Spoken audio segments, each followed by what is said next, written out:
안녕하십니까. 오늘은 뱀띠 정일간의 경자년 운세에 대해서 알아보겠습니다. 자, 뱀띠 정일간이 경자년을 맞이했습니다.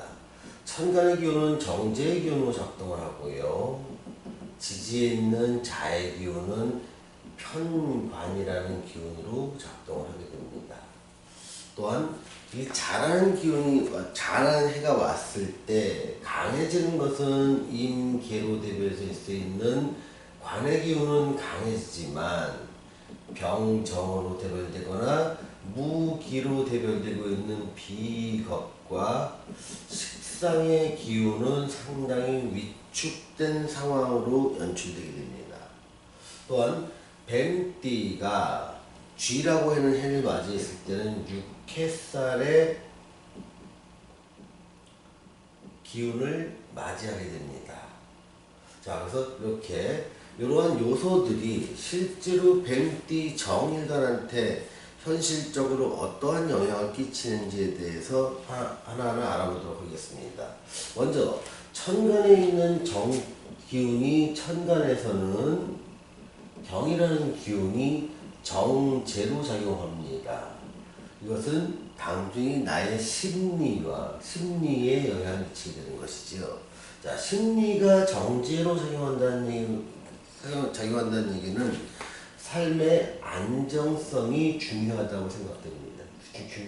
중요하다고 인식하게 됩니다. 내 삶에서 가장 중요한 것이 도전이냐, 수성이냐, 안정이냐, 변화냐, 이 갈림길에서 선택을 한다고 치면 안정성이 우선이다라고 답을 할 정도로 심리의 변화가 안정성에 치중되어 있다는 얘기입니다. 자, 그러면서 잘하는 것들은 실제 현실에서 뱀띠 정일간한테 영향을 미치게 되는데요. 자는 편관의 기운으로 작용을 합니다. 자, 편관의 기운은 뭐냐면 강한 책임감입니다. 책임감을 통해서 나한테 주어진 일, 내가 선택한 일이 아닙니다. 주어진 일을 충실하게 해내는 것을 책임감이라 하는데, 편관의 책임감은 다른 어떠한 육친보다도 훨씬 더 강하게 작동을 하게 됩니다. 그래서 주어진 일과의 차이가 뭐냐면 하고 싶은 일, 주도하는 일, 이런 것들이 서로 이렇게 좀 반대 개념에 있는데, 비견과 겁재, 식신과 상관의 기운이 위축됨으로 인해서 내가 하고 싶은 일이나 주도한 일에 대해서는 상당히 일을 추진하기가 어렵게 됩니다. 또한 뱀띠의 특성상 어떻게 보면 상당히 활동적이고 도전적이고 모험적이면서, 뱀띠가 정일간일 경우는 내가 주도적으로 앞장서서 일을 하고 그에 따른 권한을 행사하는 것, 이게 지금 본인의 어떻게 기본적으로 주어진 숙명인데, 경자년에는 내 의지를 펴는 것보다는 내가 해야 될 일, 나한테 떨어진 일을 하다 보니까 내 생각대로 펼치는 것은 잘 안 되더라. 그리고 나는 해야 될 일을 하는, 숙제를 하는 듯한 굉장히 압박감에 시달릴 수 있는데 그 책임감 때문에 그 일을 거절할 수가 없더라. 그런데 그것의 이면에는 그렇게 나한테 주어진 일을 함으로 인해서 어떤 삶의 안정성을 꾀하려는 심리도 작용을 하더라. 그래서 천간과 지지가 이렇게 동시에 작용을 하면서 이 경자년의 운세를 만들어내는 것입니다. 자, 강해지는 것과 약해지는 것을 한 번 더 살펴보겠습니다. 강해지는 것은 임과 계로 대별될 수 있는 관의 기운입니다. 자, 관의 기운이라는 것은 뭐냐면 나를 조절하는 것입니다. 나를 조절해주고 또 억제해주고 또 참게 만드는 것, 그리고 책임감이 강하게 만들어주는 것입니다. 사실 책임감이라는 것은 그렇습니다. 하고 싶은 것을 내가 마음대로 하는 것을 책임감이 있다고 얘기하지는 않지요. 일반적으로 책임감이라면 내가 비록 현실에서 힘들고 고단하고 많은 스트레스를 동반하더라도 그것을 참고 견디면서 그 일을 해내는 것을 책임감이라고 정의를 하는 경우가 많습니다. 이렇듯이 나를 참으면서 조절하고 억제하면서 내가 해야 할 일과 하고 싶은 일이 있다면 해야 할 일 쪽에 충실하게 될 수밖에 없는 상황으로 하더라. 그래서 하고 싶은 일에 대한 시간 배합으로는 좀 약해지더라. 이것이 무토나 기토의 식상이 약해지는 영향력으로 설명해도 무방합니다. 자, 그 다음에 육해살의 기운이 역시 작동을 하게 되는 것이죠. 자, 육해살이라는 것은 뭐냐면 12신살로 바라보는 관점인데요. 뱀띠가 쥐해를 만났을 때 육해살이라고 합니다. 보통 우리는 삼재라는 개념 속에서 육해살을 이해해야 됩니다. 삼재의 시작은 역마살부터 시작됩니다. 두 번째 해가 삼재의 두 번째 해가 육해살이고요. 마지막의 해가 화개살이라고 합니다. 그래서 이 3년간을 즉 뱀띠라면 기해년 2019년입니다. 두 번째 2020년 경자년, 마지막 해 2021년 신축년, 이 3개해를 삼재라고 하는데, 이때는 내가 그동안 이 삼재해가 시작되기 전에 2019년 시작되기 전에 2013년, 14년, 15년, 16년, 17년, 18년 동안 내가 해왔던 일, 그것이 이제는 더 이상 여러분한테 큰 경제적 이득이나 성취를 줄 수 없으니 이제 좀 바꿔라는 신호라고, 바꿔라, 삶을 바꿔라. 물론 바꾸는 방향은 내 사주와 대운에서 잘할 수 있는 방향으로 바꾸는 것이 중요하지만, 바꿔라. 바꾸지 않았을 때 두 번째 해인 육해살에 상당히 어려움을 당할 것이다.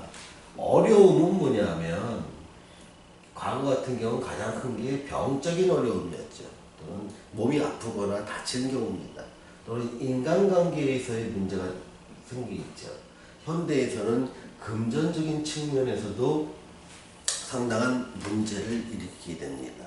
그래서 내가 2019년 이전부터 해왔던 일이 2019년부터는 점점 어려워지면서 2020년에는 급기야 그 일로 인해서 상당히 심각한 문제가 발생할 수도 있는 시기, 그것을 육해살이라고 합니다. 하지만 이미 기해년에 2019년에 내 삶을 변화를 했거나 또는 2020년에 변화를 하는 사람이라면 이 육해살이 나한테 새로운 기회로 작용할 수도 있습니다. 새로운 일을 시작함으로써 해서 그 일로 인해 스트레스는 좀 생기지만, 그것은 앞으로 한 10년 동안 내가 먹고 살 것들, 내가 몸담으면서 일해야 될 분야 속에서 어떤 나의 전문성을 높이는 일, 그런 걸로 작동하기에 기회라고 말할 수 있습니다. 어쨌든 여러분들은 기왕이면 육해살의 해를 여러분들의 앞으로 삶을 살아갈 때 기회의 해로 맞이해 주시기 바랍니다. 그러기 위해서는 상당히 큰 변화가 필요하다는 점 말씀드리겠습니다.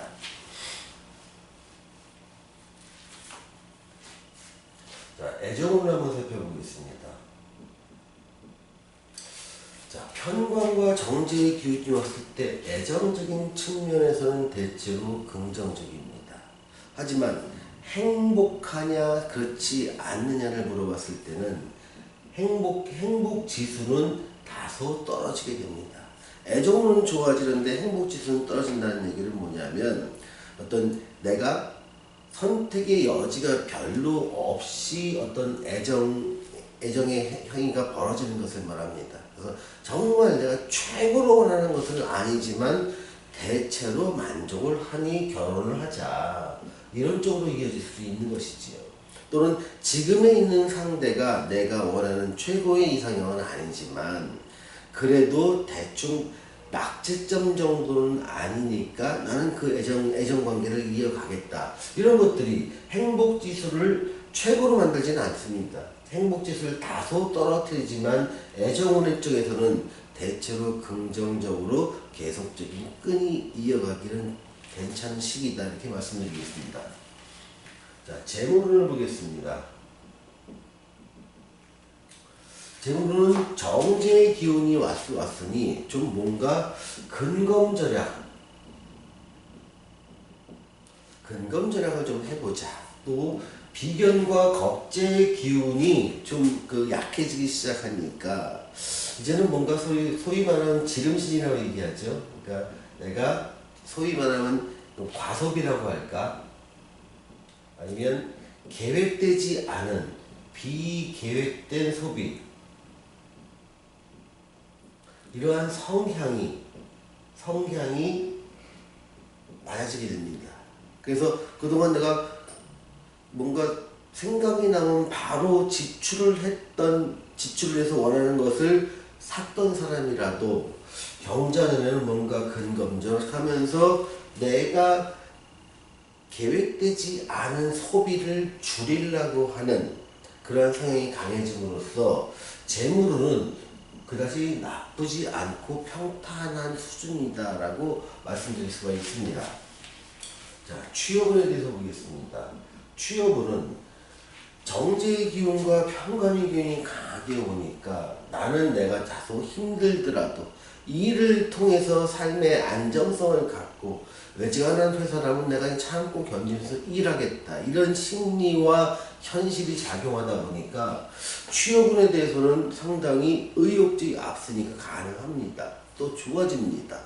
내가 웬만큼 마음에 들고 안 들고 문제가 아니라 나는 취업만 시켜주면 열심히 하겠다. 이렇게 도전적인 자세와 긍정적인 자세를 보인다는 것은 여러분들을 고용하는 고용주의 입장에서 보면 다른 사람보다 훨씬 더 고용하고 싶은 생각이 강하게 들게 되겠지요.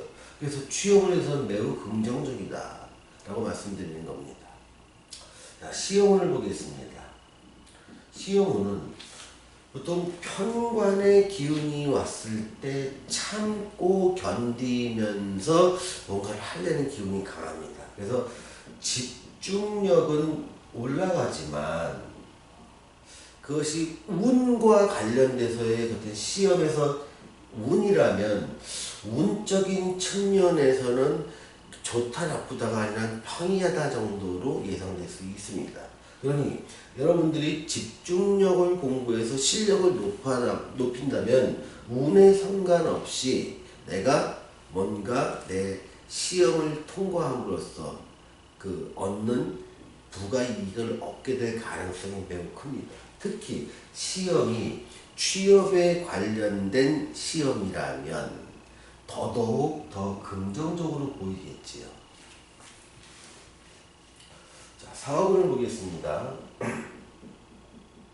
사업운은 내가 개인을 고객으로 하느냐 내 고객이 기업이나 단체를 고객으로 하느냐에 따라서 희비가 엇갈릴 가능성이 높습니다. 개인을 고객으로 하는 사람한테는 상당히 어려운 시기가 되지 않을까 싶습니다.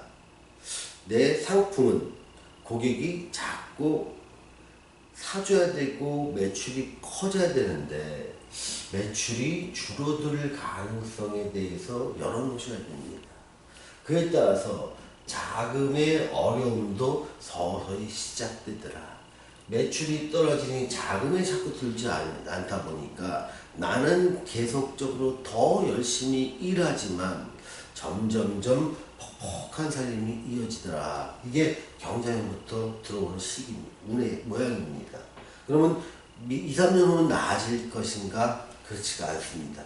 점점점 어려워질 가능성에 대해서 높으니 물론 사주와 또 자기 아이템에 따라서 다를 수는 있습니다만 대체적으로 그렇다는 걸 말씀드리는 겁니다. 개인을 고객으로 하시고 장사나 사업을 하시는 분이라면 좀 아이템의 변화를 주거나 아니면 있는 규모를 축소해서 고정비에 대한 지출을 줄이면서 다가올 어려움을 좀 슬기롭게 넘길 수 있는 방안에 대해서 심각한 고민이 필요한 시기라고 보입니다. 기업이나 단체를 중심으로 계약 베이스로 어떤 납품을 하거나 요형을 제공하는 사업을 하는 사람의 경우에는 새로운 기회가 열립니다. 시장은 좀 다소 확대될 것입니다.